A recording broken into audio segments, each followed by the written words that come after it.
மாதவி சைபர் கிச்சனில் இன்றைக்கி நம்ம பார்க்க போகிற HFLC லஞ்ச் மெனு டயட்டில் இடித்த நண்டு ரசம், நண்டு தொக்கு, அப்புறம் பாயில்டு எக்ஸ். நான் நண்டு தொக்கு பண்ணுறதுக்காக நண்டு வாங்கினேன். அதிலிருந்து கால் பகுதியும் அப்புறம் 2 சின்ன சைஸ் நண்டையும் நல்லா மத்து வச்சு இடிச்சிக்கோங்க. அப்புறம் ஒரு சின்ன நெல்லிக்காய் சைஸ் புளி, ஒரு முழு தக்காளி, கருவேப்பிலை, 1 ஸ்பூன் மிளகு, சீரகம், சோம்பு, காஞ்ச மிளகாய் இதை எல்லாத்தையும் கிரைண்ட் பண்ணி எடுத்துக்கோங்க. புளி தண்ணியை நல்லா கரைச்சி ஃபில்டர் பண்ணிவிட்டு அதில் ஒரு தக்காளியை நல்லா போட்டு பிழிஞ்சு எடுத்துக்கோங்க. நல்லா பிழிஞ்சதுக்கப்புறமா தக்காளியில் தோலெல்லாம் எடுத்து போட்டுடுங்க.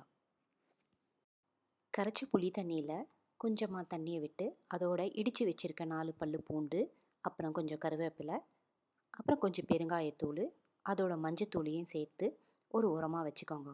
கிராபில் நிறைய புரோட்டீனும் செலினியமும் இருக்குது. நண்டு ரசம் சளி சமயத்தில் சூடாக குடிக்கும் போது தொண்டைக்கு ரொம்ப ஸ்மூத்திங்காக இருக்கும். ரசத்துக்கு இப்போ தாளிப்பு கொடுத்துடலாம். 1 ஸ்பூன் எண்ணெயை விட்டு அதில் ஒரு காஞ்ச மிளகா, 1/2 ஸ்பூன் கடுகு, சீரகம் போட்டு தாளிச்சிக்கோங்க. அதுக்கப்புறம் கரைச்சி வச்சுருக்க புளி தண்ணியை ஊற்றி கொஞ்சம் தண்ணி ஊற்றி டைல்யூட் பண்ணிக்கோங்க. அதுக்கப்புறமா பவுட்ரு பண்ணி வச்சுருக்கிற ரசப்பொடியும் கொட்டி ஒரு கொதி வர அளவுக்கு கொதிக்க விடுங்க.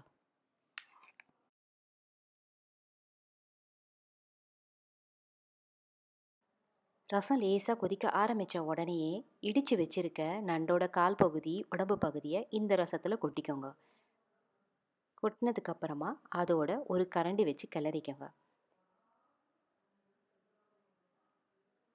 கிளறிட்டு ஒரு கொதி வந்ததுக்கப்புறமா இதை மூடி 3 நிமிஷம் சிம்மில் வச்சு வேக விடுங்க. நண்டு சீக்கிரமாகவே வெந்துடும். நண்டு தொக்கு ரெசிபியை நான் ஆல்ரெடி என்னோடய வீடியோவில் போட்டிருக்கேன். நான் டிஸ்கிரிப்ஷனில் லிங்க்கு தரேன், போய் செக் பண்ணி பார்த்துக்கோங்க.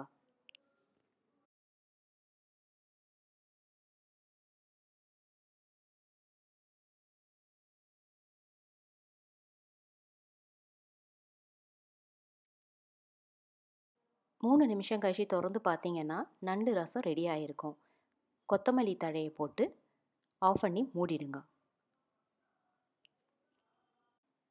இன்றைக்கி லஞ்சுக்கு நண்டு தொக்கு, வடித்த சாதம், அப்புறமா பாயில்டு எக்கு எல்லாம் ரெடி ஆகிடுச்சு. உங்களுக்கு இன்றைக்கி இந்த ரெசிபி பிடிச்சிருக்கும்னு நினைக்கிறேன். தேங்க்ஸ் ஃபார் வாட்சிங்.